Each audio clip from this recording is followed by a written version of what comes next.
கிறிஸ்து எனக்காக மரித்து என்னுடைய சாபங்கள் எல்லாம் அவர் சுமந்தார், என்னை சாபங்கள்ல இருந்து விடுதலை கொடுக்கிறார்னு சொன்ன உடனே இப்படி போதிக்கிறவங்களே இருக்கிறாங்க. கர்த்தர் உன்னுடைய தரித்திரத்தை எடுத்து போட்டு அந்த உன்னுடைய சாபத்தை ஆசீர்வாதமா மாற்ற வல்லமை உள்ளவராய் இருக்கிறார்னு சொல்லி, அந்த தரித்திரத்துல இருக்கிறது சாபமான நிலை என்று சொல்லியும், ஐஸ்வர்யத்தில் இருக்கிறது ஆசீர்வாத நிலை என்று சொல்லியும் சொல்லுகிறவர்கள் இருக்கிறாங்க.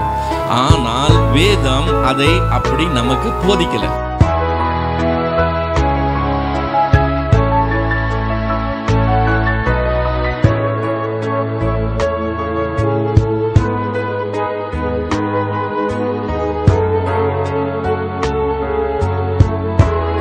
ஆண்டவர் மத்தேயு 5ஆம் அதிகாரத்துல 2 விதமான பட்டியல்களை அவர் கொடுக்கிறத நாம் பார்க்கிறோம்.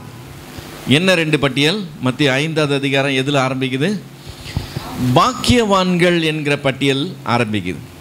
எத்தனை விதமான பாக்கியவான்களை நம்ம அதில் பார்க்குறோம்? 8 விதமான பாக்கியவான்களை நாம் பார்க்குறோம். பாக்கியவான்கள் பட்டியல் முடிந்த உடனே இன்னொரு பட்டியல் ஆரம்பிக்குது. அது என்ன பட்டியல் என்று கேள்விப்பட்டிருக்கிறீர்கள், நான் உங்களுக்கு சொல்லுகிறேன்னு சொல்லி அவர் போதிக்கிறத நாம் பார்க்கிறோம். இந்த பட்டியலில் நான் உங்களுக்கு சொல்லுகிறேன்றதில் எத்தனை வந்துச்சு? அதில் ஒரு 6 காரியங்கள் வருது. ஸோ 8 பாக்கியவான்கள் முடிஞ்சு 6 நான் உங்களுக்கு சொல்லுகிறேன் முடியும் போது 5ஆவது அதிகாரம் நிறைவடையுது. ஸோ நம்ம 6ஆவது அதிகாரத்துக்குள்ளே வந்தோம்னு சொன்னால், 6ஆவது அதிகாரம் முதல் 18 வசனங்களில் 3வது விதமான ஒரு பட்டியல் ஸ்டார்ட் ஆகுது. இந்த பட்டியல் என்னன்னு சொன்னால், அவர்கள் அப்படி செய்கிறாங்க, நீங்கள் அவர்கள் செய்கிறது போல செய்யாதிருங்கள் என்று சொல்லி அவர் போதிக்கிறதை நாம் பார்க்கிறோம். அவங்க செய்கிறது போல் நீங்கள் செய்யாதிருங்கள்.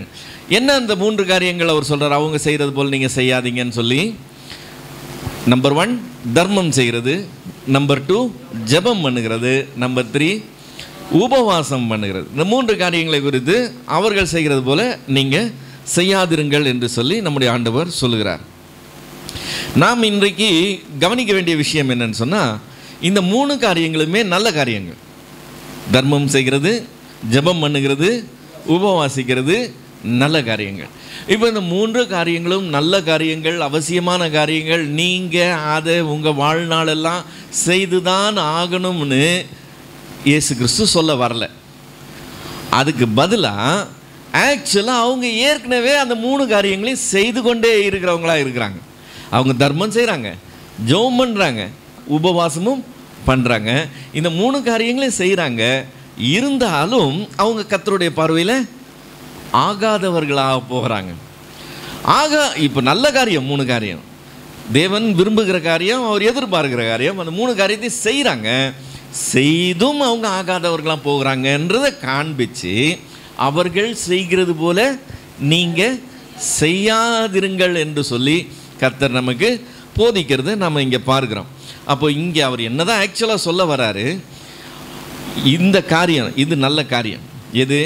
தர்மம் கொடுக்கறது, ஜெபம் பண்ணுகிறது, உபவாசம் பண்ணுகிறது நல்ல காரியம். ஆனால் இந்த நல்ல காரியத்தை நம்பர் 1 எப்படி செய்யக்கூடாது, நம்பர் 2 எப்படி செய்யணும், நம்பர் 3 ஏன் அப்படி செய்யணும். இந்த 3 காரியங்களை கர்த்தர் சொல்கிறதுக்காகவே இந்த 18 வசனங்களை அவர் பயன்படுத்துகிறார். என்னென்ன காரியங்கள்? எப்படி செய்யக்கூடாது, எப்படி செய்யணும், ஏன் அப்படி செய்யணும், இந்த 3 காரியத்தை அவர் சொல்கிறார். இப்போ இதில் முதல் காரியத்துக்கு அவர் முதல் 4 வசனங்களை பயன்படுத்துகிறார். அதை தான் நம்ம இன்றைக்கி தியானிக்க போகிறோம். மத்தேயு 6ஆம் அதிகாரம் முதல் 4 வசனம் என்ன சொல்லுது? மனுஷர் காண வேண்டும் என்று அவர்களுக்கு முன்பாக உங்கள் தர்மத்தை செய்யாதபடிக்கு எச்சரிக்கையாயிருங்கள். செய்தால் பரலோகத்தில் இருக்கிற உங்கள் பிதாவின் இடத்தில் உங்களுக்கு பலன் இல்லை. ஆகையால் நீங்கள் தர்மம் செய்யும்போது மனுஷரால் புகழப்படுவதற்கு மாயக்காரர் ஆலயங்களிலும் வீதிகளிலும் செய்வது போல உனக்கு முன்பாக தாரை ஊதுவியாதே. அவர்கள் தங்கள் பலனை அடைந்து தீர்ந்ததென்று மெய்யாகவே உங்களுக்கு சொல்லுகிறேன். நீயோ தர்மம் செய்யும்போது உன் தர்மம் அந்தரங்கமாயிருப்பதற்கு உன் வலது கை செய்கிறது உன் இடது கை அறியாதிருக்க கிடவது. அப்பொழுது அந்தரங்கத்தில் பார்க்கிற உன் பிதா தாமே உனக்கு வெளியரங்கமாய் பலன் அளிப்பார் என்று சொல்லி அவர் சொல்கிறார். ஸோ இப்போ இங்கே தர்மம் என்கிற காரியத்தை பற்றி அந்த சத்தியத்தை பற்றி அவர் பேச ஆரம்பிக்கிறார். அதை எப்படி செய்யக்கூடாது, எப்படி செய்யணும், ஏன் அப்படி செய்யணும்னு சொல்கிறார். இப்போ ஏற்கனவே அவங்க அதெல்லாம் செய்கிறவங்க தான், அதனால் அந்த டீச்சிங் அவங்களுக்கு தேவை இல்லைன்னு சொல்லி நம்ம பார்த்தோம். அது மூணுத்தையும் செய்கிறாங்க, செஞ்சாலும் கெட்ட பேர் வாங்கியிருக்கிறாங்க, ஆகாதவர்களாக போயிருக்கிறாங்க. இன்றைக்கி நமக்கு சில வேதத்தினுடைய அடிப்படை சத்தியங்கள் தெரிந்திருக்க வேண்டியது அவசியமாக இருக்குது.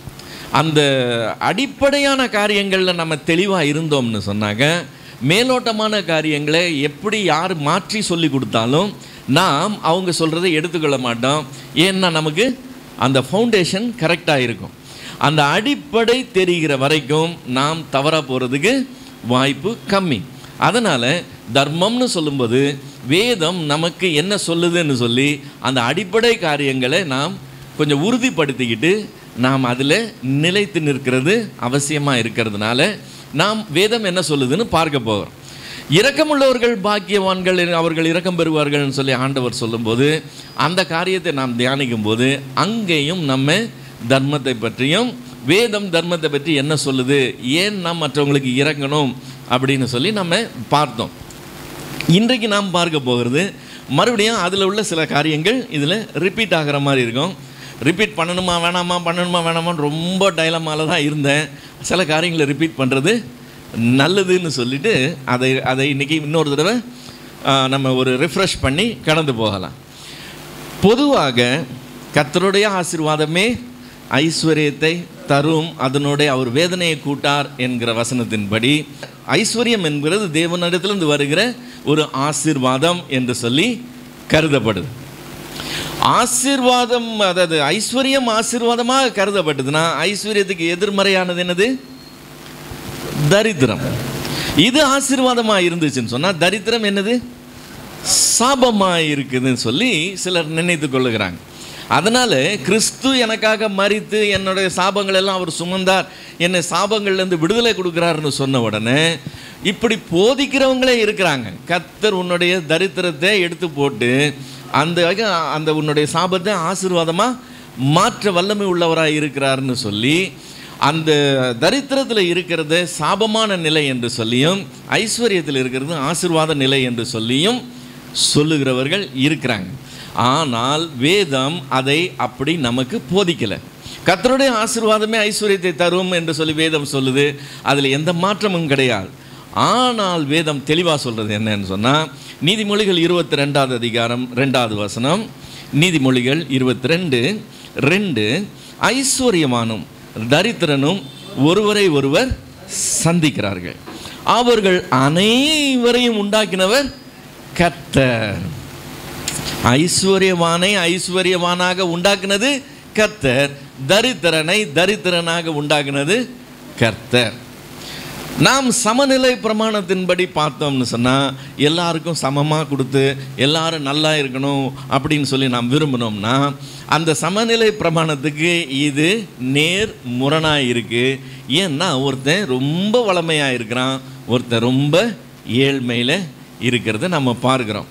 இவன் ஐஸ்வர்யவானாய் தேவன் வச்சிருக்கிறாரா, இவனை தரித்திரனாய் தேவன் வைத்திருக்கிறாராம். அவன் காசை வச்சுக்கிட்டு என்ன செய்யறதுன்னு தெரியலன்னு இருக்கிறானா, இவன் இன்னைக்கு பொழுதை எப்படி ஓட்ட போறேன்னு சொல்லி இவன் அங்கலாய்க்கிறவனாக இருக்கிறான். இவர்கள் ரெண்டு பேரையுமே தேவன் தான் சிருஷ்டித்தார், உண்டாக்குனாருங்கிறது வசனம் சொல்லுகிற சத்தியம். இதுக்கு ஆதாரமாக நம்ம பார்க்கணும்னு சொன்னால் சங்கீதங்களின் புஸ்தகம் 95வது சங்கீதம் 4, 5, 6 வசனங்கள். சங்கீதம் 95 4 முதல் 6 வரைக்கும் உள்ள வசனங்கள். பூமியின் ஆழங்கள் அவர் கையில் இருக்கிறது, பர்வதங்களின் உயரங்களும் அவருடையவைகள், சமுத்திரம் அவருடையது, அவரே அதை உண்டாக்கினார், வெட்டாந்தரையும் அவருடைய கரம் உருவாக்கிற்று. இந்த வசனம் நம்ம எப்பவுமே பயன்படுத்துகிற வசனம். நம்மை உண்டாக்கின கர்த்தருக்கு முன்பாக நாம் பணிந்து குனிந்து முழங்கார் படியிட கடவோம் வாருங்கள்.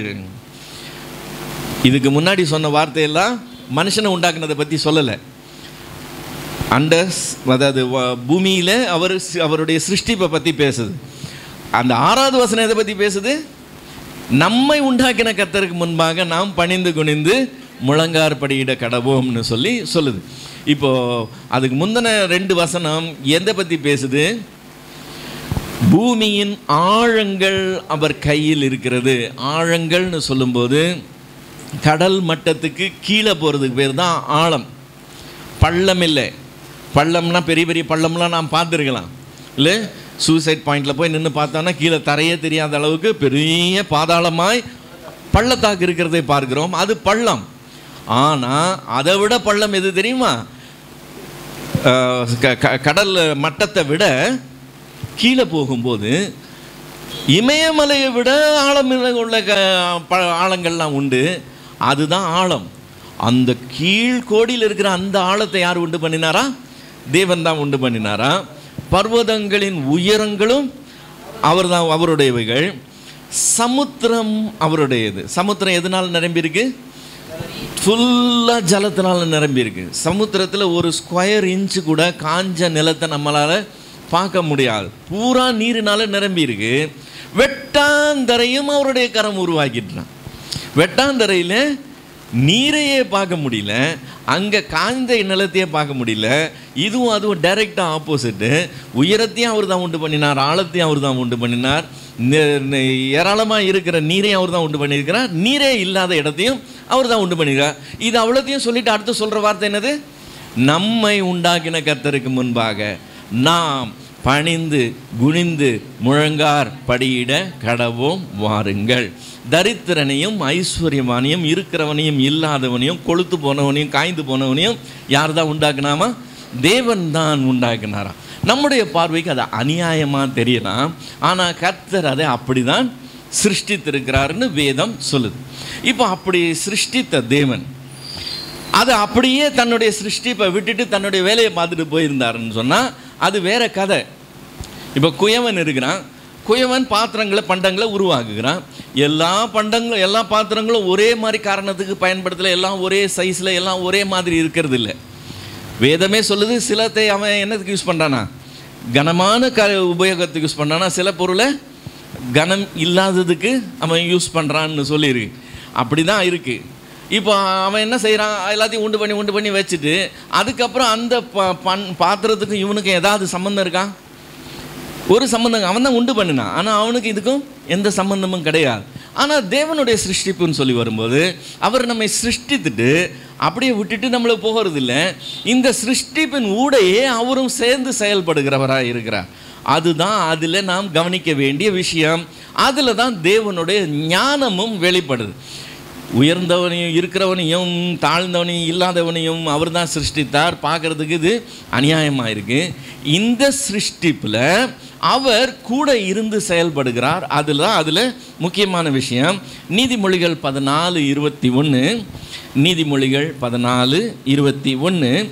பிறனை அவமதிக்கிறவன் பாவம் செய்கிறான், தரித்திரனுக்கு இறங்குகிறவனோ பாக்கியம் அடைவான் வசனம் சார்.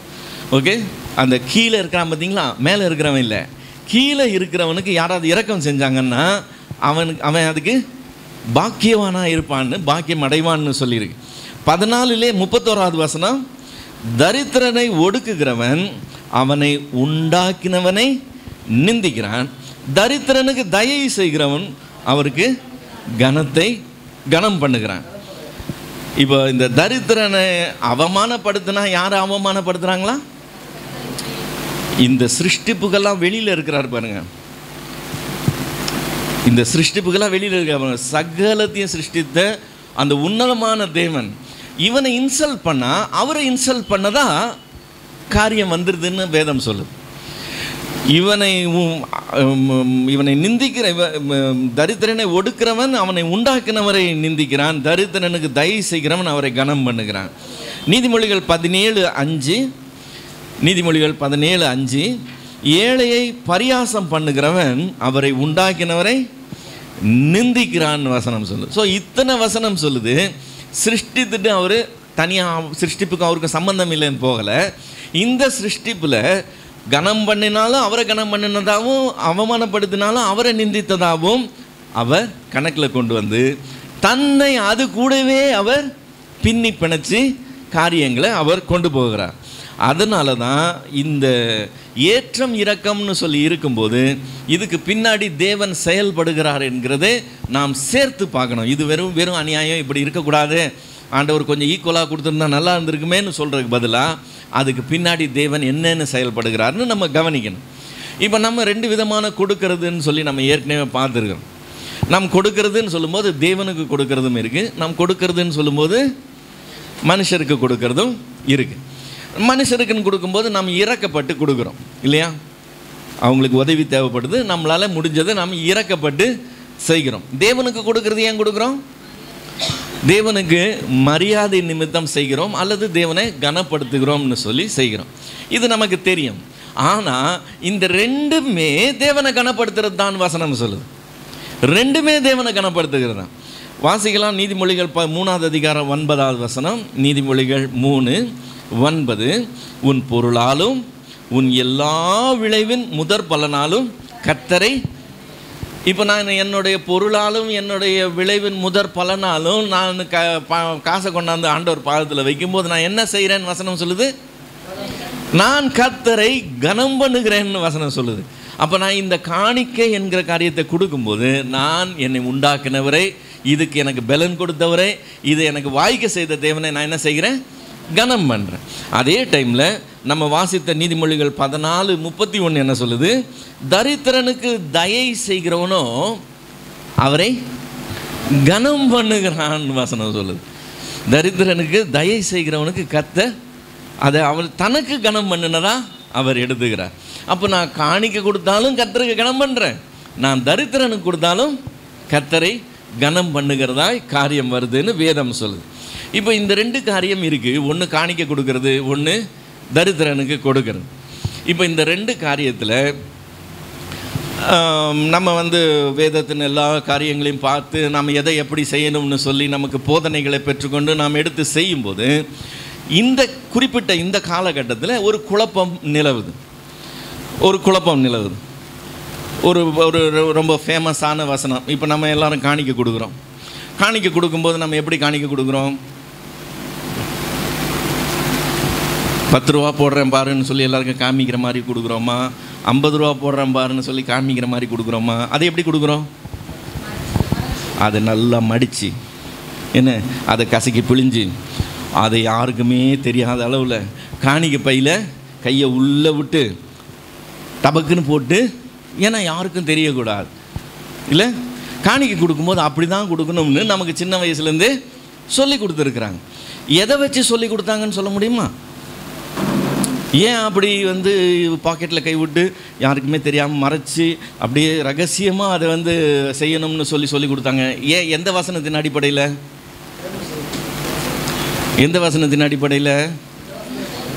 மத்தேயு 6ஆவது அதிகாரம் 3ஆவது வசனத்தின் அடிப்படையில் நமக்கு சொல்லி கொடுத்தாங்க. மத்தேயு 6ஆவது அதிகாரம் 3ஆவது வசனம் என்ன சொல்லுது? உன் வலது கை செய்கிறதை உன் இடது கை அறியாதிருக்க கடவுதுன்னு சொல்லியிருக்குது.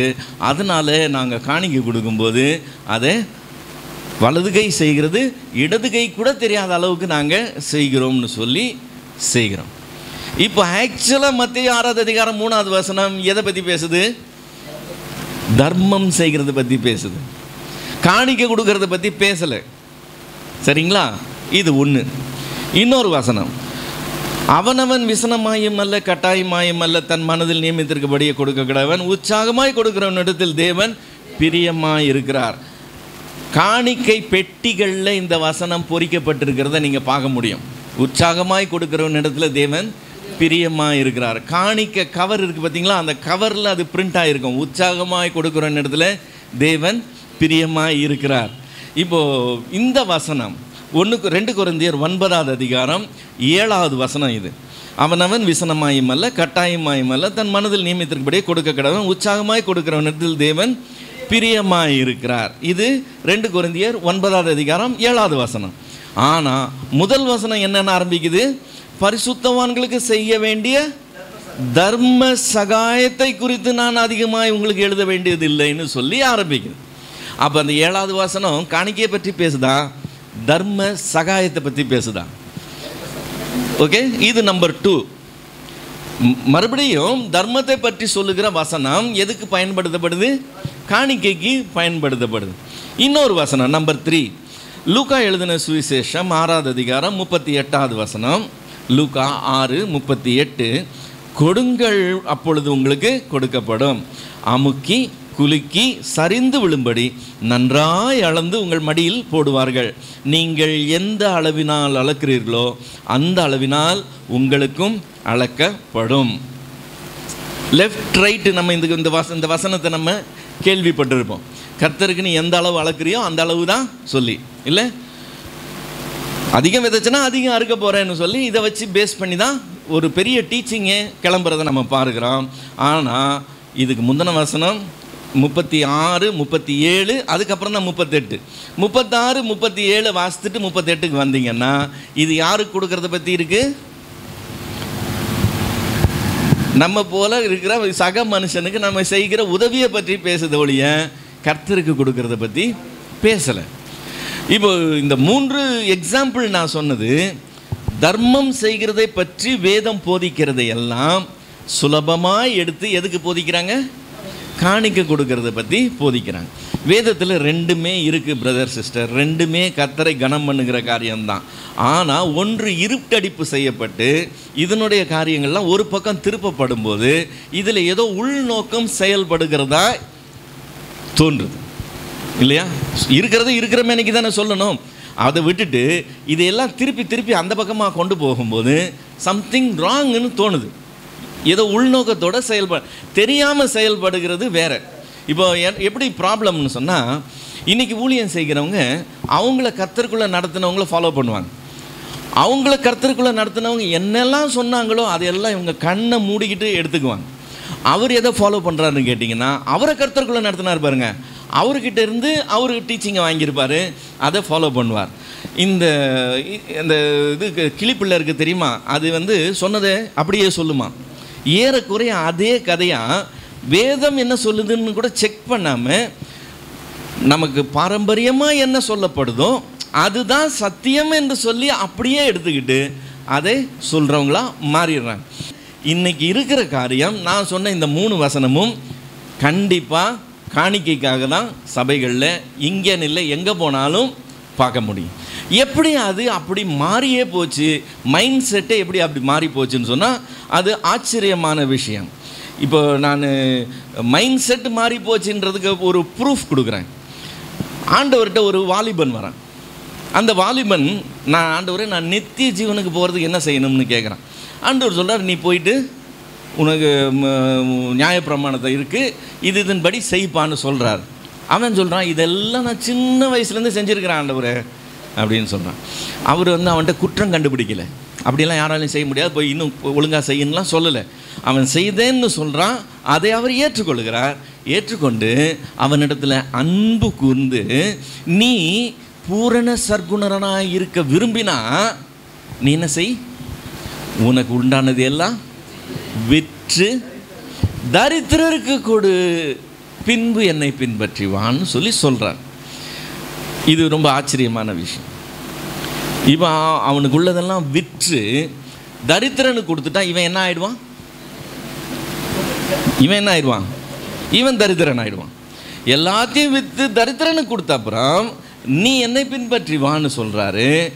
இந்த வார்த்தையை இன்னைக்கு உள்ள ஊழியக்காரர் யாரும் சொல்ல மாட்டாங்க. என்னன்னு சொல்லுவாங்கன்னு சொல்லுங்க பார்க்கலாம். சபைக்குடன் இல்லை, உன்னுடைய ஆஸ்திகளை கொண்டு நீ என்ன செய்ய, ஊழியத்தில் ஈடுபடுன்னு தான் சொல்லுவாங்க. அதுதான் எல்லாருடைய ஐடியா. இப்போ இயேசு கிறிஸ்து எல்லாத்தையுமே வித்துட்டுவான்னு சொன்னதில்லை. பார்த்துக்கங்க, லூக்கா எழுதின சுவிசேஷம் 8வது அதிகாரம் 3வது வசனத்தில் பார்த்தீங்கன்னா, இயேசு கிறிஸ்துவோடு இருந்த ஸ்திரீகள், அவரோட ட்ராவல் பண்ணி அவரோட அந்த ஊழியத்தினுடைய அந்த டீமில் இருந்த ஸ்திரீகள் எப்படிப்பட்டவங்களாக இருந்தாங்கன்னு இருக்குது.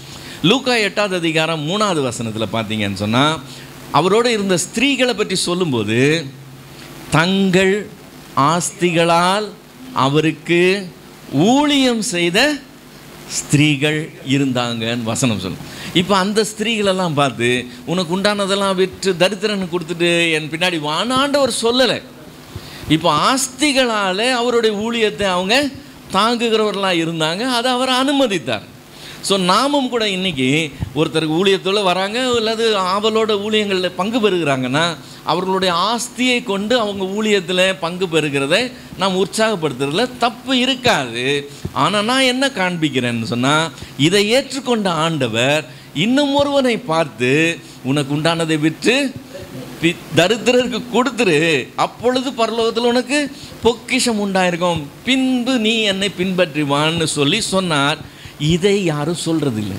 அதை சொல்கிறவங்க இதை சொல்கிறதில்லை. இயேசு கிறிஸ்து அதையும் சொன்னார், இதையும் சொன்னாருங்கிறது தான் என்னுடைய பாயிண்ட்.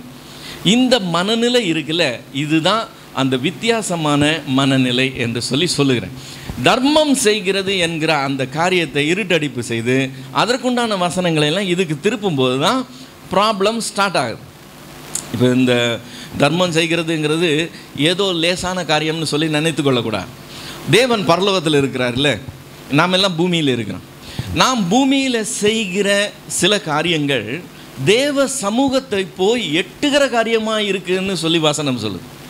சில எக்ஸாம்பிள்ஸ் நம்ம வேதத்துலேருந்து பார்க்கணும்னு சொன்னால், இங்கே பூமியில் அவங்க செய்கிறது பரலோகத்தில் போய் எட்டுச்சுன்னு சொன்னால், ஆதியாகமம் 19வது அதிகாரம் 13வது வசனத்தில் முதல் சம்பவத்தை நாம் பார்க்கிறோம். சோதோம் கொமோரோ என்கிற அந்த 2 பட்டணத்தில் அவங்க பயங்கரமான அக்கிரமம் செஞ்சுக்கிட்டு இருக்கிறாங்க. அந்த அக்கிரமத்தை அந்த அக்கிரமத்தினுடைய கூக்குரல் தேவ சமூகத்தை போய் எட்டினது. தேவன் இறங்கி வந்தாருன்னு சொல்லி வசனம் சொல்லுது. ஆதியாகமம் 19வது அதிகாரம் 13வது வசனம், நாங்கள் அந்த ஸ்தலத்தை அழிக்கப் போகிறோம், இவர்கள் கூக்குரல் கர்த்தருடைய சமூகத்தில் பெரிதாயிருக்கிறது, அதை அழிக்க கர்த்தர் எங்களை அனுப்பினார் என்றார்கள். எந்த ஸ்தலங்கள் அது? சோதோம் கொமோரா என்கிற 2 பட்டணங்கள். அவங்களுடைய அக்கிரமம் அவ்வளவு கொடிதாக இருந்துச்சான். அதனுடைய கூக்குரல், அந்த எக்கோ பரலோகத்தில் போய் தெய்வ சமூகத்தை ரீச் பண்ணிச்சான். அதுக்கப்புறம் இஸ்ரவேலர் அடிமைத்தனத்துக்குள்ளே போனதுக்கப்புறம் அவர்களை ரட்சிக்க தேவன் இறங்கினப்போ மோசே அவர் சந்திக்கும்போது, யாத்ராகமம் 3வது அதிகாரம் 9வது வசனம், யாத்ராகமம் 3:9, இப்பொழுதும் இஸ்ரவேல் புத்திரரின் கூக்குரல் என் சந்நிதியில் வந்து எட்டினது, எகிப்தியர்கள் அவர்களை ஒடுக்குதலை கண்டேன் என்று சொல்லி ஆண்டவர் சொல்றார். முதல் கூக்குரல் என்னது? அது அக்கிரமத்தின் கூக்குரல். அதுவும் தேவ சமூகத்தை போய் எட்டி தேவன் இறங்கி வந்து காரியம் செய்கிறதுக்கு காரணமாக ஆகுது. இது 2வது. இங்கே ஒரு கூக்குரல். என்ன கூக்குரல்? ஐயோ ஆண்டவரே என்ற கூக்குரல். எங்களுக்கு விடுதலை கிடைக்காதா, நாங்கள் படுற கஷ்டம்லாம் உங்களுக்கு தெரியலையா அப்படிங்கிற ஒரு அவல கூக்குரல். இந்த கூக்குரல் கூட இப்போ இன்றைக்கும் நம்ம கஷ்டப்பட்டோம்னா, நம்ம கூக்குரல் இட்டோம்னா, நம்ம கூக்குரல் தேவனுடைய சமூகத்தை போய் எட்டுக்கிறதா இருக்குது. நம்மளும் லிமிட்டை மீறி நம்ம அக்கிரமம் செய்கிறவங்களா இருந்தாங்கன்னா இதுவும் போய் தேவனுடைய சமூகத்தை ரீச் பண்ணுறதா இருக்குது. இது இல்லாமல் யோனா தீர்க்கதரிசியின் புஸ்தகம் 1வது அதிகாரம் 2வது வசனம், யோனா 1:2, நீ எழுந்து மகா நகரமாகிய நினிவேக்கு போய் அதற்கு விரோதமாய் பிரசங்கி, அவர்களுடைய அக்கிரமம் என் சமூகத்தில் வந்து எட்டினதுன்னு சொல்கிறார். ஸோ 2 தடவை அக்கிரமம் போய் எட்டுது, ஒரு முறை கூக்குரல் போய் எட்டுது, அபல கூக்குரல் போய் எட்டுது. இதே போல தான தர்மமும் தேவனுடைய சமூகத்தை போய் எட்டுதுன்னு வசனம் சொல்லு. நம்மளுடைய ஜபம் தேவனுடைய சமூகத்தை போய் எட்டுது, நம்முடைய அக்கிரமம் தேவனுடைய சமூகத்தை போய் எட்டுது. அதே போல நம்முடைய தான தர்மமும் தேவ சமூகத்தை போய் எட்டுதான். அப்போஸ்தலர் நடபடிகள் 10வது அதிகாரம், அப்போஸ்தலர் 10:1-4 வரைக்கும். இத்தாலிய பட்டாளம் எனப்பட்ட பட்டாளத்திலே 100க்கு அதிபதியாகிய கொர்நேலியு என்னும் பேர் கொண்ட ஒரு மனுஷன் செசரியா பட்டணத்தில் இருந்தான். அவன் தேவ பக்தி உள்ளவனும் தன் வீட்டார் அனைவரோடும் தேவனுக்கு பயந்தவனுமாயிருந்து ஜனங்களுக்கு மிகுந்த தர்மங்களை செய்து எப்பொழுதும் தேவனை நோக்கி ஜபம் பண்ணி கொண்டு இருந்தான். பகலில் ஏறக்குறைய 9ஆம் மணி நேரத்தில் தேவனுடைய தூதன் தன்னிடத்தில் வரவும் கொர்நேலியுவே என்று அழைக்கவும் பிரத்யட்சமாய் தரிசனம் கண்டு அவனை உற்று பார்த்து பயத்து, ஆண்டவரே என்ன என்றான். அப்பொழுது அவன், உன் ஜபங்களும் உன் தர்மங்களும் தேவனுக்கு நினைப்பூட்டுதலாக அவர் சந்நிதியில் வந்து எட்டினது. 2 காரியம் எட்டுச்சான். என்ன 2 காரியம்? அவனுடைய ஜபமும் எட்டுச்சு, அவனுடைய தர்மங்களும் எட்டுச்சு. ஸோ தர்மம்னு சொல்லி வரும்போது அது தேவ சமூகத்தை போய் எட்டுக்கூடிய ஒரு காரியம், தேவன் கவனிக்கிற காரியம், அது தேவ சமூகத்தை போய் எட்டுகிற ஒரு பெரிய காரியம் என்கிறத நாம் மறந்து போயிடக்கூடாது. இந்த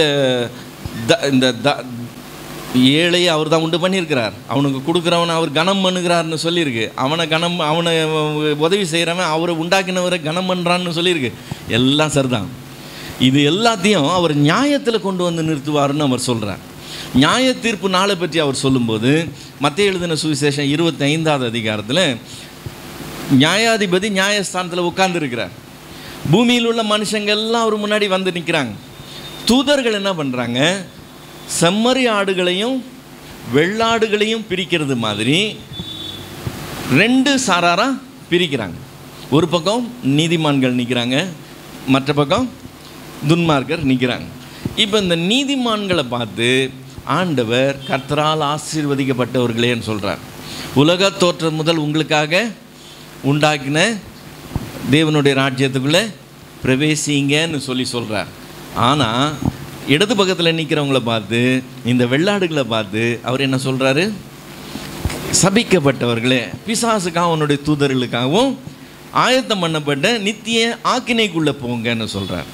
இப்போ இவர்களை அவர் கர்த்தரால் ஆசீர்வதிக்கப்பட்டவர்களேன்னு சொல்லி அவர் ரொம்ப அப்ரிஷியேட் பண்ணி சொல்கிறதுக்கு காரணம் என்னவாக இருக்கணும்? இவங்க நீதிமான்கள்னு சொன்னாங்க, இவங்க என்ன நீதியான காரியங்களை செய்தவங்களாக இருக்கணும்? எலிமெண்ட்ரியானது, பரலோக ராஜ்யத்துக்குள்ளே பிரவேசிக்கணும்னா ஒருவன் மறுபடியும் பிரபாவிட்டால் தேவனுடைய ராஜ்யத்துக்குள் பிரவேசிக்க மாட்டான்னு வசனம் சொல்லுது. ஸோ தேவனுடைய ராஜ்யத்துக்குள் பிரவேசிக்கணும்னா இவங்க என்ன செய்திருக்கணும்? இவங்க அவ்வளோ பேரும் மனம் திரும்பி ரட்சிக்கப்பட்டிருக்கணும். ரெண்டாவது இவங்க என்ன செஞ்சுருக்கணும்? ரட்சிக்கப்பட்டது மட்டும் இல்லை, அந்த ரட்சிப்பிலிருந்து அவங்க தொடர்ந்து பரிசுத்தத்தில் வளர்கிறவங்களாக இருந்திருக்கணும், கர்த்தருக்கு பிரியமானவர்களாக இருந்திருக்கணும். இதெல்லாம் நமக்கு தெரியும். ஆனால் இவர்களை பார்த்து கர்த்தரால் ஆசீர்வதிக்கப்பட்டவர்களேன்னு சொன்ன தேவன், நீங்கள் ரட்சிக்கப்பட்டீங்க, நீங்கள் பரிசுத்தமாக வாழ்ந்தீங்க, நீங்கள் நீதிமான்களாக வாழ்ந்தீங்கன்னு சொல்லலை. அதுக்கு பதிலாக வேறு காரியம் சொல்லுகிறார். என்ன காரியம் சொல்கிறார்? வாசிக்கலாம். மத்தேயு எழுதின சுவிசேஷம் 25வது அதிகாரம் 40வது வசனமாக, மிகவும் சிறியராகிய என் சகோதரரில் ஒருவனுக்கு நீங்கள் எதை செய்தீர்களோ அதை எனக்கே செய்தீர்கள் என்று மெய்யாகவே உங்களுக்கு சொல்லுகிறேன் என்றார். இவங்க எதை செய்தாங்கன்னு நீங்கள் பார்க்கணுன்னா 34வது வசனத்தில், நான் வஸ்திரம் இல்லாதிருந்தேன், எனக்கு வஸ்திரம் கொடுத்தீங்க, ஆகாரம் இல்லாதவனாக இருந்தேன், எனக்கு ஆகாரம் கொடுத்தீங்க, நான் சிறைச்சாலையிலேருந்து என்ன பார்க்க வந்தீங்க, நான் சுகம் இல்லாமல் இருந்தேன், என்னை விசாரிக்க வந்தீங்க என்று சொல்லி அவர் சொல்கிறத பார்க்கணும். இப்போ இவங்க யாரும் ரட்சிக்கப்பட்டாங்கன்னு சொல்லலை, இவங்க யாரும் நீதிமான்லாம் வாழ்ந்தாங்கன்னு சொல்லலை, எந்த காரியங்களை பற்றியும் அவர் பேசாமல் தர்மம் செய்கிற காரியத்தை மட்டும் சொல்கிறார். இதுதான் அவங்க கர்த்தரால் ஆசீர்வதிக்கப்பட்டவர்களாய் தேவன் கருதுகிறதுக்கு உண்டான காரியமாக இருந்ததுன்னு சொல்கிறார். இடது பக்கத்தில் இருக்கிறவங்கள பார்த்து என்ன சொல்கிறாரு? அப்படியே ஆப்போசிட் 41வது வசனத்துக்கு வந்தோம்னா, நீங்கள் இதெல்லாம் செய்யலைன்னு சொல்கிறார். நீங்கள் இதெல்லாம் செய்யலை. என்னெல்லாம் செய்யலை? தான தர்மங்கள் நீங்கள் செய்யலை. அந்த 45வது வசனத்துக்கு வந்தோம்னா, அப்பொழுது அவர் பிரதியுத்தரமாக, மிகவும் சிறியவர்களாகி இவர்களில் ஒருவனுக்கு நீங்கள் எதை செய்யாதிருந்தீர்களோ அதை எனக்கே செய்யாதிருந்தீர்கள் என்று மெய்யாகவே உங்களுக்கு சொல்லுகிறேன் என்றார். இதுதான் காரியம். வேறு எதுவுமே அவர் பெருசாக எடுத்துக்கல.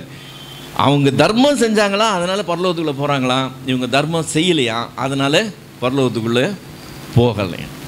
இப்போ தேவனுடைய சமூகத்தை எட்டுகிற அந்த தர்மத்தின் காரியம், தேவன் கவனிக்கிற காரியம், நியாய தீர்ப்பு நாள் அன்னைக்கு அதன் அடிப்படையில் மனுஷரை 2ஆய் பிரிக்கிறதை தேவன் காண்பிக்கிறார். இப்போ இவங்களில் காணிக்க கொடுத்தவங்கன்னு சொல்லி அவர் எடுக்கலை. உன் பொருளால் உன்னோட விளைவின் எல்லாம் முதற் பலனால் நீ என்ன கனம் பண்ணின, 10ல் 1 கொடுக்கறது பதிலாக 10ல் 2 கொடுத்த அப்படின்னு சொல்லி அவங்கள கனம் பண்ணல. அதுக்கு பதிலாக சிறியவர்களாகி இவர்களுக்கு, இந்த சிறியவர்களை யார் உண்டு பண்ணினது? அவர் தான் உண்டு பண்ணினார். அவங்களோட தன்னை ஐடென்டிஃபை பண்ணிக்கிறார். அவங்களுக்கு நீ எதை செய்தியோ அதை எனக்கே செய்தேன்னு சொல்கிறார். நீ அவங்களுக்கு எதை செய்யாமற் போனியோ அதை எனக்கே செய்யாமல் போனீங்கன்னு சொல்கிறார். அது நிமித்தம் அவர்கள் சபிக்கப்பட்டவர்கள் சொல்கிறார். இது நிமித்தம் இவங்க ஆசீர்வதிக்கப்பட்டவங்கன்னு சொல்கிறார். அப்போ எவ்வளவு சீரியஸான விஷயம்ன்றதை பாருங்கள். இப்போ இதை இயேசு கிறிஸ்து புதுசாக இன்ட்ரடியூஸ் பண்ணார்னு நினைத்து கொள்ளக்கூடாது. இது ஆதியாகமத்திலேருந்தே இருக்கிற விஷயம். ஆதியாகமம் 4வது அதிகாரம் 7வது வசனத்தில் காயின் இடத்துல ஆண்டவர் பேசும்போது இந்த வார்த்தையை சொல்கிறார். ஆதியாகமம் 4:7, நீ நன்மை செய்தால் உனக்கு மேன்மை இல்லையோ? நீ நன்மை செய்யாதிருந்தால் உனக்கு மேன்மை இல்லாமல் போயிடும்னு சொல்லலை. நீ நன்மை செய்யாதிருந்தால் பாவம் உன் வாசற்படியில் படுத்திருக்கு. தீமை செய்தால் தான் பாவம் வரணும். இந்த வசனத்தை மறுபடியும் வாசிக்கிறேன், கவனிங்க. நீ நன்மை செய்தால் உனக்கு மேன்மை இல்லையோ? நீ நன்மை செய்யாதிருந்தா அது என்னவாய் கருதப்படுமா? பாவமாய் கருதப்படுமா? நீ நன்மை செய்யாதிருந்தா பாவம் உன் வாசற்படியில் படுத்திருக்கும் ஆண்டவர் சொல்கிறார். நீதிமொழிகளின் புஸ்தகம் 3வது அதிகாரம் 27வது வசனம். நீதிமொழிகள் 3:27, நன்மை செய்யும்படி உனக்கு திராணி இருக்கும்போது அதை செய்யத்தக்கவர்களுக்கு செய்யாமல் இராதே என்கிறது வசனம். நன்மை செய்கிறதுக்கு திராணி இருக்குது, ஆனால் அதை செய்ய மனசு இல்லாமல் நீ தள்ளி போயிட்ட, அல்லது நேரம் இல்லைன்னு சொல்கிற, ஏதோ ஒரு காரணம், 1000 காரணங்கள் இருக்கும். இப்படியே எல்லாருக்கும் கொடுத்துக்கிட்டு இருந்தேன்னா நான் ஓட்டாண்டியாக போகிறதா, இப்படியெல்லாம் 1000 காரணங்கள் சொல்லலாம். ஆனால் அதை செய்யாமல் போனால் அது தேவனுடைய பார்வையில் பாவமாய் கருதப்படும். அது நியாய தீர்ப்பு வரைக்கும் வந்து நிற்கிற காரியங்கிறத மறந்து போயிடாதீங்க. ஏதோ இன்றைக்கி நமக்கு வசதிக்கு வசதி இருந்தால் செய்கிறோம், வசதி இல்லைன்னா செய்யாமல் போகிறோம், மனசு இருந்தால் செய்கிறோம், செய்யாமல் போகிறோம். இதெல்லாம் கணக்கில் வந்துடுது, எல்லாம் கணக்கில் வருது. இதை தேவன் நியாய தீர்ப்பில் கொண்டு வந்து நான் பரலோகத்துக்குள்ளே போகிறோமா இல்லையாங்கிறத தீர்மானம் பண்ணுகிற காரியமாக கொண்டாந்து நிறுத்துகிறார். அப்போ அதனுடைய சீரியஸ்னஸ் நமக்கு என்னன்னு தெரியணும். இப்போ அது எப்படி நன்மை செய்யாதிருந்தால் பாவம் எப்படின்னு சொல்லி நம்ம தெரிஞ்சுக்கணும்னு சொன்னால், நம்மளுடைய இந்திய சட்டத்தின்படியே நீங்கள் கொலை செய்தால் தான் கொலை குற்றம்னு இல்லை. கொலையை தடுக்க முடியும், ஆனால் நீங்கள் தடுக்காமல் அமைதியாக இருந்தீங்கன்னா அந்த கொலைக்கு நீங்கள் உடந்தையாக இருந்தீங்கன்னு சொல்லி உங்கள் மேலே குற்றம் சுமரும். நீங்கள் அதை இன்ஃபார்ம் பண்ண வேண்டியவங்களுக்கு இன்ஃபார்ம் பண்ணியிருக்கலாம், தடுத்துக்கணும்னு நினச்சிருந்தா தடுத்துருக்கலாம், செய்திருக்கலாம். நீங்கள் அதை அறிந்தும் செய்ய வேண்டிய நன்மையை செய்யாமல் போனீங்கன்னா நம்ம இந்திய சட்டத்தின்படி அது என்னது? தப்பு. ஸோ அப்போ தேவனுடைய சட்டத்தின்படியும் தப்பு. இது ஆங்கிலத்தில் சொல்லணும்னா, கொலை செய்கிறது வந்து ஆக்ட் ஆஃப் கமிஷன். கொலை செய்கிறத தடுத்திருக்க முடியும், தடுக்காமல் நின்றுக்கிட்டு இருந்தேன்னா அது ஆக்ட் ஆஃப் ஒமிஷன். அது கமிஷன், இது ஒமிஷன். கமிஷனுக்கும் தண்டனை உண்டு, ஒமிஷனுக்கும் தண்டனை உண்டு. தேவன் பார்வையிலே அதே தான். செய்கிறவனுக்கும் தண்டனை இருக்குது, செய்கிறத தடுக்காதவனுக்கும் தண்டனை இருக்குது. அதே கதை தான். அதை அவர் இன்னும் கொஞ்சம் எக்ஸ்ட்ராவாக நமக்கு விளக்கி சொல்கிறார். அதை 2 உவமைகளில் சொல்கிறார். அப்போ அது எவ்வளோ எஃபர்ட் எடுக்கிறாருன்னு பாருங்கள். 2 உவமைகள். ஒரு உவமை லாசரு ஐஸ்வர்யவான். ஐஸ்வர்யவானாக இருக்கிறான், சம்பிரமமாக வாழ்ந்தான். ஓகே, சம்பிரமமாக வாழ்ந்தான்னு சொன்னால் துன்மார்க்கமாய் வாழ்ந்தான்னு பிரசங்கம் பண்ணுறாங்க. வசனம் அதை துன்மார்க்கமாய் வாழ்ந்தான்னு சொல்லலை. அவன் பாதாளத்துக்கு போனதுனால அவன் துன்மார்க்கமாய் வாழ்ந்தான்னு இவங்களே முடிவுக்கு வந்துடுறாங்க. நம்ம ஏற்கனவே மத்திய 25வது அதிகாரத்தில் பார்த்தோம், நரகத்துக்கு போகிறவங்க எல்லாருமே துன்மார்க்கமாய் வாழ்ந்தவங்க இல்லை, செய்ய வேண்டிய நன்மையை செய்யாதவங்க கூட நரகத்துக்கு போவாங்கன்னு அங்கே சொல்லியிருக்கு. இங்கேயும் அதே காரியம் வருது. அவன் துன்மார்க்கமாய் வாழ்ந்தான், வேசிகளோடு அவன் தன்னுடைய ஆஸ்தியை செலவு பண்ணான், அவன் தன்னுடைய நாட்களை வீணடித்தான், இது பண்ணான், அப்படியெல்லாம் சொல்லலை. அங்கே என்ன சொல்லியிருக்கு? சம்பிரமமாய் வாழ்ந்தான். சம்பிரமமாய் வாழ்கிறதுன்னு என்ன தெரியுங்களா? இருக்கிறத நல்லா அனுபவிக்கிறது. பெரிய பணக்காரனாக இருப்பான், காலில் செருப்பு கூட போடாமல் நடந்து போவான், பார்த்துருக்கீங்களா? பிச்சைக்காரன் மாதிரி இருப்பான், செருப்பே போட மாட்டான். நான் பார்த்துருக்கேன் அந்த மாதிரி. அவன் கோடீஸ்வரன், ஆனால் செருப்பு போடாமல் இருப்பான். பழைய சட்டை இருக்கும், அந்த பழைய வேஷ்டி இருக்கும், ஒரு பழைய துண்டு இருக்கும். அவனை பார்த்தா வேலைக்காரன் மாதிரி தான் இருப்பான், ஆனால் அவன் ஒரு கோடீஸ்வரன். ஆனால் அந்த காசை அனுபவிக்கிறது அவனுக்கு கொடுத்து வைக்கல, எல்லாத்தையும் சேர்த்து சேர்த்து வச்சுக்குவான். ஆனால் அதே சமயத்தில் தனக்கு இருக்கிற காசை நல்லா அனுபவிக்கிறவங்களையும் பார்த்துருக்கேன். நல்லா அனுபவிக்கிறேன். நம்ம உட்கார்ற சேர் இப்படி இருக்கணும்பா அப்படின்னு சொல்லி அவருக்கு என்ன முடியுமோ அந்த மாதிரி. நம்ம உட்கார்க்கிற ஆஃபீஸ் இப்படி இருக்கணும், கிராண்டாக பண்ணியிருப்பார். இந்த ஆளுக்கு நான் கொழுப்பான்னு கேட்டால் இல்லை, அவர் சம்பாதிக்கிற சம்பாத்தியத்துக்கு நான் சம்பாதிச்சேன், நான் அனுபவிக்கணும். அதை நல்லா அனுபவிக்கிறவங்களையும் நம்ம பார்த்துருக்கோம். நல்ல கார் வாங்கணும், நல்ல வீடு இருக்கணும், நம்ம வீட்டில் இருக்கிற டிவி இப்படி இருக்கணும்னு சொல்லி சம்பிரமமாய் வாழ்ந்தான். அப்போ அவன் சம்பிரமமாய் வாழ்ந்தது ஊரா வீட்டு காசு இல்லையா? இல்லை, அவன் காசு அவன் அனுபவித்தான். ஆனால் ஏன் அவன் இதுக்கு போனான்? பாதாளத்துக்கு போனான். போகக்கூடாத இடத்துக்கு போயிட்டான். ஏன் போகக்கூடாத இடத்துக்கு போகிறான்? அங்கே தான் பாயிண்ட் வருது. லாசரு எங்கே கிடந்தான்னு ஆண்டவர் சொல்கிறாரு? அவன் குடியிருந்த ஊரில் இருந்தான்னு சொல்லலை, அவன் வீட்டு வாசற்படியிலே கிடந்தான். கம்ப்ளீட்டாக மேட்டரே மாறி போச்சு. உங்கள் வீட்டு வாசப்படியில் ஒருத்தன் நோய் கொண்டு படுத்து கிடக்கிறான். நீங்கள் வெளியே போகும்போது அவனை தாண்டி தான் போகிறீங்க, உள்ளே வரும்போது அவனை தாண்டி தான் வரீங்க. நீங்கள் அவனை பற்றி கவலையே படலை. லாசரு இவனுடைய மேஜையிலிருந்து வர்ற துணிக்கே கிடைக்காதான்னு அவன் காத்துக்கிட்டு இருக்கான். ஆனால் இவன் வெளியில் நாய் அவன் பருக்கில் நக்குது. அப்போ அவனுடைய சிச்சுவேஷன், நாயை விரட்டக்கூட முடியல, அந்த மாதிரி அவன் படுத்து கிடக்கிறான் இவனுடைய வீட்டு வாசப்படியிலே. ஸோ இவன் கண் பார்வைக்கு ஏற்றாப்புல இவனுடைய எல்லைக்குள்ளேயே அவன் இருக்கிறத நாம் பார்க்குறோம். கர்த்தர் இதை நியாயத்தில் கொண்டு வந்து நிறுத்துகிறதாய் ஆண்டவர் காண்பிக்கிறார். அவன் பாதாளத்துக்கு போனான்னு சொல்லி ஒரே ஒரு சொட்டு தண்ணிக்கு அவன் கெஞ்சான். ஒரே ஒரு சொட்டு தண்ணி, ஒரு பக்கெட் தண்ணி இல்லை, ஒரே ஒரு சொட்டு தண்ணி. அந்த இடத்துக்கு அவன் போய் வேதனைப்படுறதை நம்ம பார்க்குறோம். இது மட்டும் இல்லை, லூக்கா 12வது அதிகாரத்தில் 16வது வசனத்துலேருந்து 21வது வசனம் வரைக்கும் ஆண்டவர் ஒருத்தனை காண்பிக்கிறார். இவனும் ஒரு ஐஸ்வர்யவான். இந்த ஐஸ்வர்யவான் அவனுடைய நிலம் நன்றாய் விளைந்ததுன்னு வசனம் சொல்லுது. நிலம் நன்றாய் தானாய் விளையாது. அவன் நிலம் நன்றாய் விளைந்ததுன்னு நம்ம வாசித்துட்டு வேகமாக கடந்து போகக்கூடாது. ஒருத்தனுடைய நிலம் நன்றாய் விளையுதுன்னா அதில் என்ன இருக்குதுன்னு அர்த்தம்? கடினமான உழைப்பு இருக்குதுன்னு அர்த்தம். கடினமான உழைப்பு இல்லாமல் விவசாயத்தில் நிலம் தானாய் நன்றாய் விளையாது. அதில் இன்வெஸ்ட்மெண்ட் இருக்குது, அதில் ஹார்ட் லேபர் இருக்குது.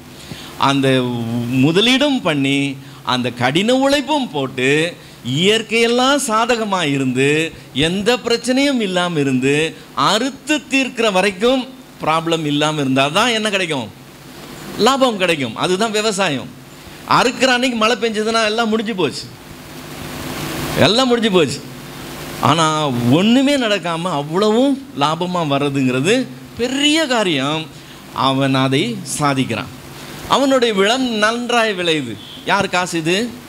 அவன் காசு, அவன் உழைச்சது, அவன் சம்பாதிச்சது. அவன் தன் ஆத்மாவை பார்த்து சொல்கிறான், ஆத்மாவே உனக்கு பல வருஷங்களுக்கு வேண்டியது சேர்ந்து போச்சு.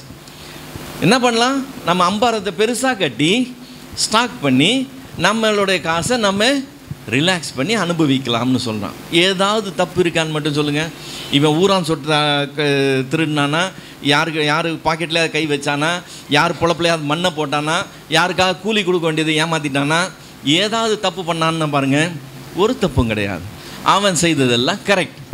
ஆனால் தேவன் அவனை பார்த்து என்ன சொல்கிறாரு? மதிகேடனேன்னு சொல்கிறார். இன்றைக்கு உன் ஆத்துமா உன்னிடத்துலேருந்து எடுத்துக்கொள்ளப்படும் போது உன் நிலைமை என்னன்னு சொல்லி அவனை கேட்குறத பாருங்க.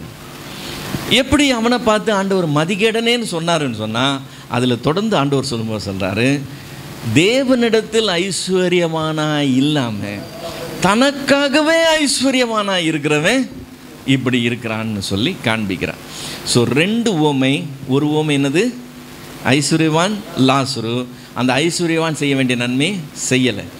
இங்கே ஏன் காசு நான் சம்பாதிச்சது நான் சாப்பிடுவேன்னு ஒருத்தன் சொன்னான், ஆண்டவர் அவனை பார்த்து மதிகேடனேன்னு சொல்கிறார். நீ உனக்காகவே ஐஸ்வர்யவானாக இருந்த, தேவனிடத்தில் நீ ஒன்றுமே சேர்த்து வைக்கலைன்னு சொல்லி அவனை குற்றம் கண்டுபிடிக்கிறார். அவனை மதி கெட்டவன்னு சொல்லிடுறார். ஸோ 2 ஊமைகளில் கர்த்தர் அதை இன்சிஸ்ட் பண்ணுறதை பார்க்குறோம். இப்படி இருக்கும்போது தேவனிடத்தில் ஐஸ்வர்யவானாக இருக்கிறது எப்படி? ரொம்ப முக்கியமானது இல்லை? தேவனிடத்தில் ஐஸ்வர்யவானாக இருக்கிறது எப்படி? அவனை பார்த்து சிம்பிளாக சொல்லிட்டார். தனக்காகவே ஐஸ்வர்யவானாக இருக்கிறவன் இப்படி தேவனிடத்தில் ஐஸ்வர்யவானாக இல்லை. தேவனிடத்தில் ஐஸ்வர்யவானாக இருக்கணும்னா அவன் என்ன செஞ்சுருக்கணும்? அதையும் ஆண்டவர் சொல்கிறார். லூக்கா 12வது அதிகாரம், அதே அதிகாரத்தில் கொஞ்சம் தள்ளி 33, 34 வசனங்களில் உங்களுக்கு உள்ளவைகளை விற்று பிச்சை கொடுங்கள், பழமையாய் போகாத பணப்பைகளையும் குறையாத பொக்கிஷத்தையும் பரலோகத்திலே உங்களுக்கு சம்பாதித்து வையுங்கள். பரலோகத்தில் நீங்கள் வீடு கட்டி வைங்கன்னு ஆண்டவர் சொல்ல, நமக்காக அவர் வீடு கட்டுறார். அப்படி தானே? உங்களுக்கு ஒரு ஸ்தலத்தை ஆயத்தம் பண்ண போகிறேன்னு சொல்கிறார். ரெடியான அப்புறம் நான் வந்து கூட்டிகிட்டு போகிறேன்னு சொல்கிறாரு. அது நோ ப்ராப்ளம். ஆனால் பொக்கிஷத்தை அவர் சேர்த்து வைப்பேன்னு சொல்லலை. பொக்கிஷத்தை யார் சேர்த்து வைக்கணுமா? நாம் சேர்த்து வைக்கணுமா? நாம் அங்கே போய் உழைத்து சம்பாதித்து கொள்ளலாம்னு சொல்லி இல்லை, அதை இங்கேருந்தே சேர்த்து வைக்கணும்னு சொல்கிறார். இங்கேருந்தே சேர்த்து வைக்கிறது எப்படி சேர்த்து வைக்கணுமா? உங்களுக்கு உள்ளவைகளை, இதை யாருமே சொல்ல மாட்டாங்க. உங்களுக்கு உள்ளதை விற்று பிச்சை கொடுங்கன்னு யாருமே சொல்ல மாட்டாங்க. எல்லாம் என்ன சொல்லுவாங்க? தனக்கு பின் தானம். நம்ம சாப்பிட்டு திருப்தி ஆனதுக்கப்புறம் மற்றவங்களுக்கு கொடுக்கலாம். ஆனால் அதில் இருக்கிற முக்கியத்துவத்தை அவர் அழுத்தி எப்படி சொல்கிறாருன்னு சொன்னால், உனக்கு இல்லைனாலும் பரவாயில்லை, நீ பட்னி கிடந்தாலும் பரவாயில்லை, மற்றவங்களுக்கு செய்யன்னு சொல்கிறார். இப்போ இங்கே பிச்சை கொடுங்கள்னு சொல்லியிருக்கிறார். அதை நீங்கள் லிட்ரலாக எடுத்துக்கிட்டு பிச்சை போட ஆரம்பிக்காதீங்க. அது ஒரு தொழில். அவங்க யாரும் தரித்திரர் கிடையாது, அவங்க பிச்சைக்காரர். அது அவங்களுடைய வேலை, அவங்களுடைய தொழில். அதை பார்த்து ஏமாந்துடாதீங்க. நீங்கள் வேணும்னா நான் இதை செய்திருக்கிறேன். என்கிட்ட பிச்சை கேட்டு வர்றவங்கள கூப்பிட்டு உள்ளே நிற்க வச்சு கொஞ்ச நேரம் அவங்கக்கிட்ட பேச்சு கொடுப்பேன். பேச்சு கொடுக்கும்போது அவங்க நம்மளை நம்பி கொஞ்சம் ஃப்ரீயாக பேசுவாங்க பாருங்கள். அப்போது அவங்க சம்பாத்தியம் எவ்வளோன்னு கேட்பேன். எவ்வளோ கலெக்ஷன் இன்றைக்கின்னு சொல்லி மெதுவாக விசாரிப்பேன். சராசரியா அரை நாள் சம்பாத்தியம், முழு நாள் இல்லை, மத்தியானம் கிளம்பி சாயங்காலம் வீட்டுக்கு போகிறது, அரை நாள் சம்பாத்தியம் 2000 ரூபாய். 2000 சாதாரணமாக சொல்லுவாங்க. நம்ம ஒரு நாலு புறம் உழைச்சா கூட நமக்கு 1000 ரூபாய் எவனும் கொடுக்க மாட்டேங்கிறான். அதுக்கு இல்லாத ஒரு சட்டம் பேசுகிறாங்க. ஆனால் சும்மா ஐயா ஐயான்னு கேட்டுக்கிட்டே ஒவ்வொரு வாசலாக போய்கிட்டு வந்தால் போதும். ஒரு லைன் போயிட்டு திரும்ப போகும்போது பஸ்ஸில் போயிடுவாங்க. அது ஒரு இண்டஸ்ட்ரி. அவங்க யாருமே இல்லாதவங்க கிடையாது. நாம் இரக்கம் பாராட்டுறோங்கிறத அவங்க என்ன பண்ணிக்கிறாங்க? தங்களுக்கு யூஸ் பண்ணிக்கிறாங்க. நான் சொல்கிறத நம்புறதுக்கு உங்களுக்கு கஷ்டமாக இருந்தால், அடுத்து நீங்கள் ஹோட்டலில் சாப்பிட போகும்போது, நீங்கள் சாப்பிட்டு வெளியே வரும்போது 4 பேர் நிற்பாங்க. ஐயா பசிக்குதுன்னு சொல்லி கேட்பாங்க. நீங்கள் என்ன பண்ணுங்கள்? அவங்கள கூட்டிகிட்டு போய் சாப்பாடு வாங்கி கொடுத்து சாப்பிட வச்சுருங்க பார்ப்போம்.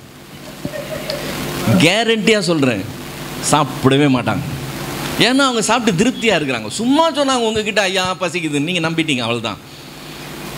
காசு கொடுன்னு தான் கேட்பாங்களோ இல்லையா, சாப்பாடு வாங்கி கொடு நான் சாப்பிட போகிறேன்னு சொல்லவே மாட்டாங்க. அதனால் பிச்சைக்காரர்களுக்கு கொடுக்காதீங்க தயவு செய்து. நம்மளுடைய இரக்கத்தை அவங்க தப்பாக யூஸ் பண்ணுறாங்க. அது சோம்பேறிகளினுடைய ஒரு தொழில்.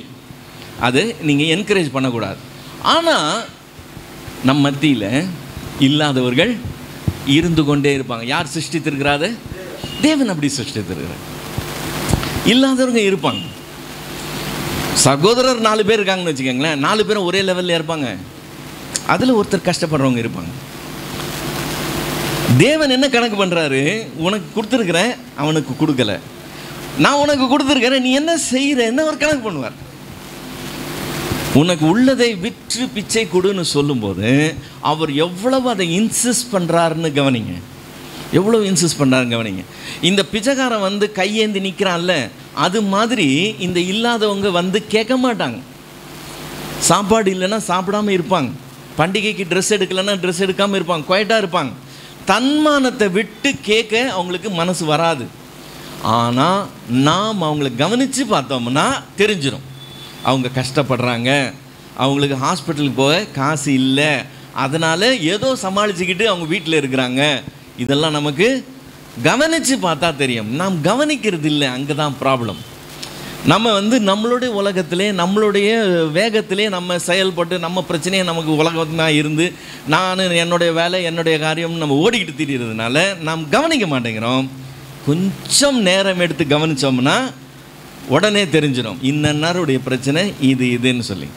தேவன் உங்களை ஏன் அங்கே வச்சிருக்கிறாரு? நீங்கள் என்ன செய்கிறீங்கன்னு அவர் கணக்கு எடுக்கிறார். நீங்கள் செய்யாமல் போகிறது அது ஒரு காலம் இருக்குது. நீ செய்யாமல் போனதுக்கெல்லாம் அங்கே என்ட்ரி இருக்குது, செஞ்சதுக்கு அங்கே ஒரு என்ட்ரி இருக்குது. உலகத்தில் யாருக்குமே நேரம் கிடையாது. அந்த ட்ராப்பில் மாட்டிக்காதீங்க. அவங்களுக்கு தங்களுடைய காரியமே பெரிய காரியமாக இருக்குது, அதில் தான் ஓடுறதா இருக்கிறாங்க. நாம் அப்படி ஓடிக்கிட்டு இருக்கக்கூடாது. நாம் என்ன செய்யணும்? செய்கிறவர்களாக இருக்கணும், கவனிக்கிறவர்களாக இருக்கணும். இப்போது பஸ் ஸ்டாப்பில் பிளைண்டுங்களை பார்த்துருக்கீங்களா? அவங்களுக்கு பஸ் நம்பர் தெரியுமா? தெரியாது. அவங்க என்ன எதிர்பார்ப்பாங்க தெரியுமா? பக்கத்தில் இருக்கவங்க யாராவது வர்ற பஸ் என்னன்னு சொல்லட்டும், நம்ம போகிற பஸ்ஸு வந்துச்சுன்னா நம்மளை கூட்டிகிட்டு போய் அதில் ஏற்றி விடணும்னு நினைப்பாங்க. நம்மளே லேட்டில் போகிறோம், நம்ம பஸ்ஸு வருதா, நமக்கு இடம் கிடைக்குமா, நம்ம ஓடி போய் ஏறணுமா, தள்ளி விட்டு ஏறணுமா, நம்ம போராட்டமே நமக்கு போராட்டமாக இருக்கும்போது இவர் ஓரமாக குச்சி வச்சுக்கிட்டு நிற்கிறவரை கவனிக்கிறதுக்கு நம்ம கண் தவறி போயிடும். அவர் ரொம்ப நேரமாக நிற்பார். கவனித்து பாருங்கள், ரொம்ப நேரமாக நிற்பார். நிறையா பஸ்ஸு போயிருக்கோம். இவரை ஐயா நீங்கள் எந்த ஊருக்கு போகணும், உங்களுக்கு எந்த பஸ்ஸு வேணும்னு கேட்குறதுக்கு நாதியே இல்லாமல் இருக்கும். ரோடை கிராஸ் பண்ணுறதுக்கு நிற்பார். டிராஃபிக் மூவ் ஆகிட்டே இருக்கும், நடக்கிறவங்க நடந்துக்கிட்டே இருப்பாங்க.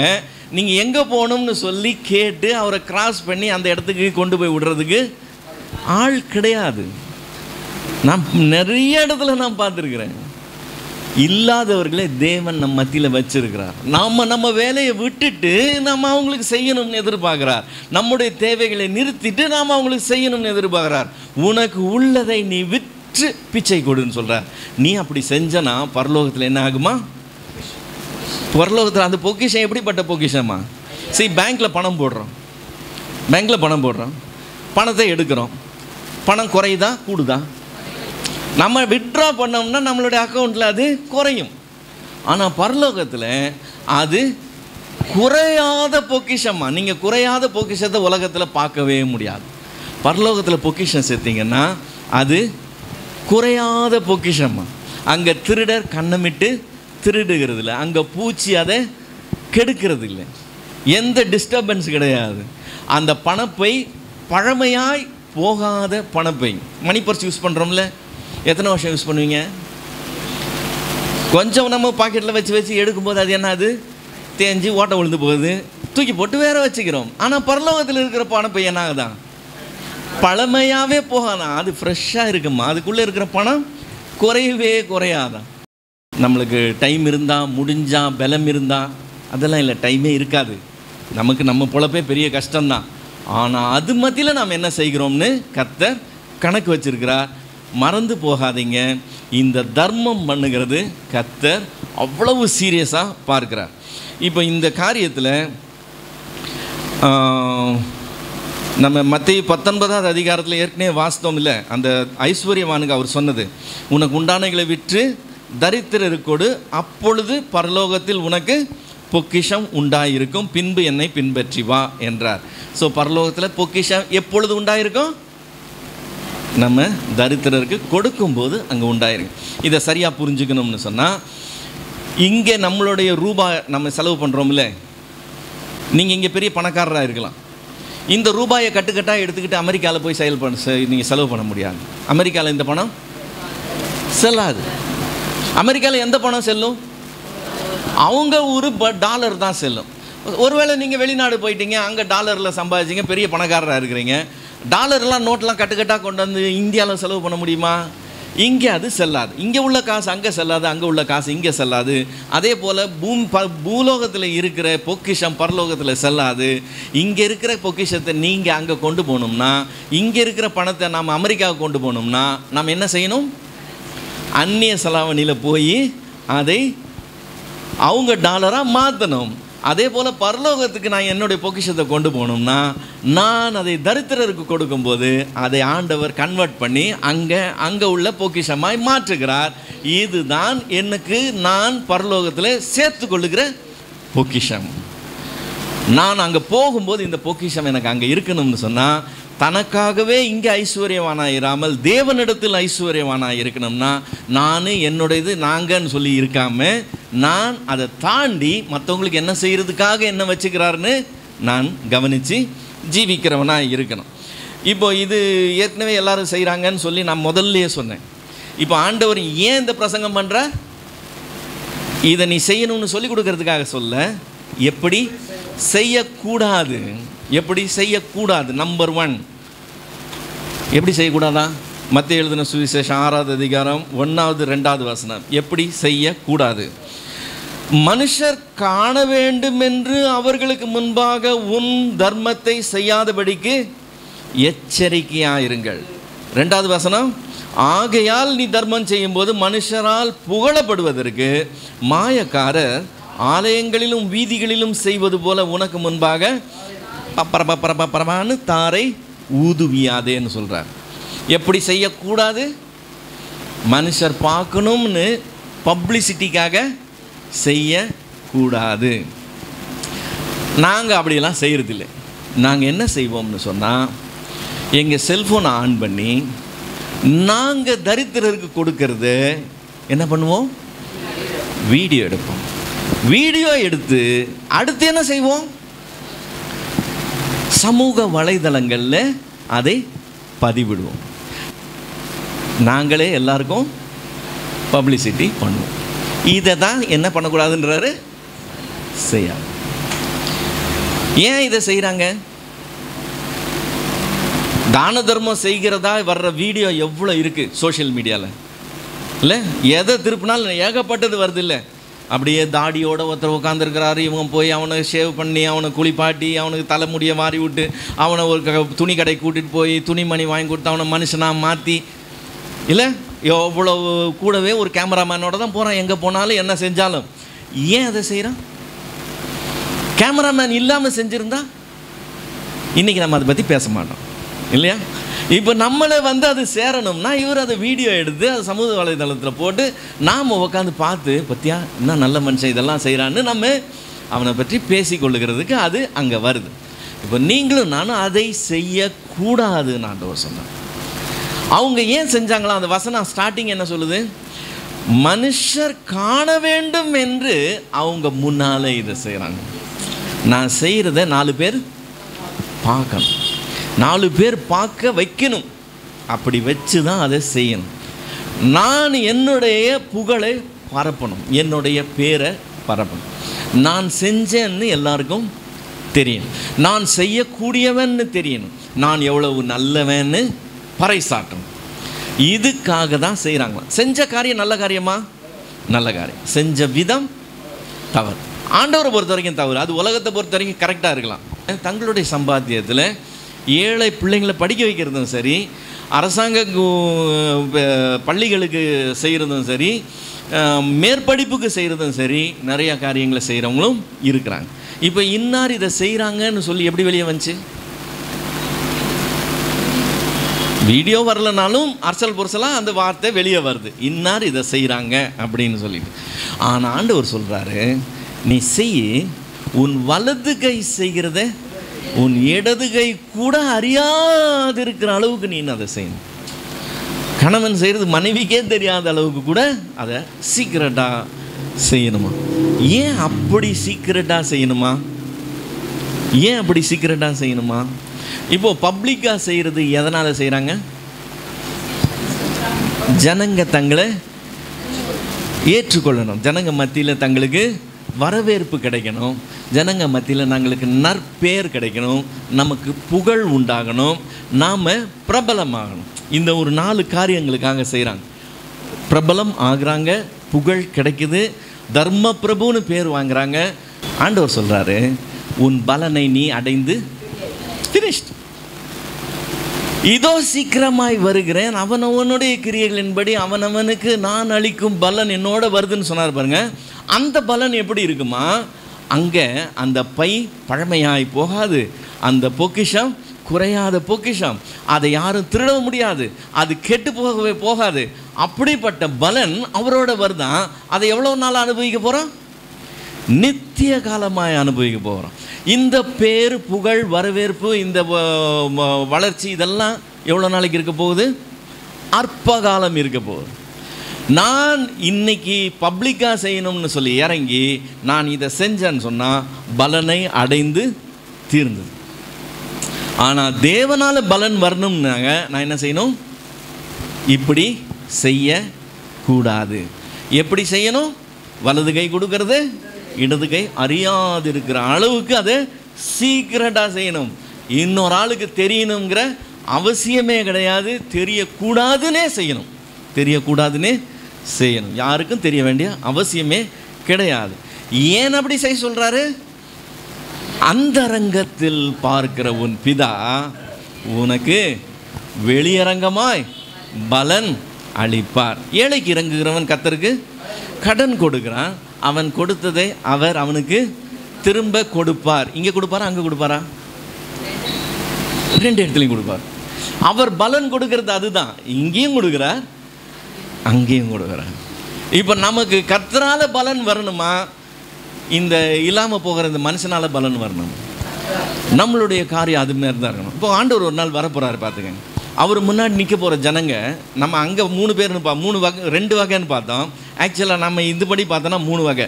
என்ன தெரியுமா? தர்மம் செய்யாமல் அழிஞ்சு போகிற குரூப் ஒன்று, நன்மையே செய்யலை, செய்ய வேண்டிய நன்மையை செய்யாத ஒரு குரூப். ஓகே, அப்போ அவங்கள பார்த்து என்ன சொல்லிட்டாரு? சபிக்கப்பட்டவர்களே, பிசாசுக்காக அவன் தூதர்களுக்காக யார் போய் எடுத்துவாங்க அங்கே போங்கடான்னு சொல்லிட்டாரு. இது ஒரு குரூப். செஞ்ச குரூப்பில் 2 வகை இருக்குது. என்னது? தங்கள் பலனை அடைந்து தீர்ந்தவங்க. நீங்கள்லாம் இப்படி வந்துருங்க. பலனை அடையாமல் இருக்கிறாங்க பாருங்க, அவங்களுக்கெல்லாம் இவரால் பலன் வரப்போகுது.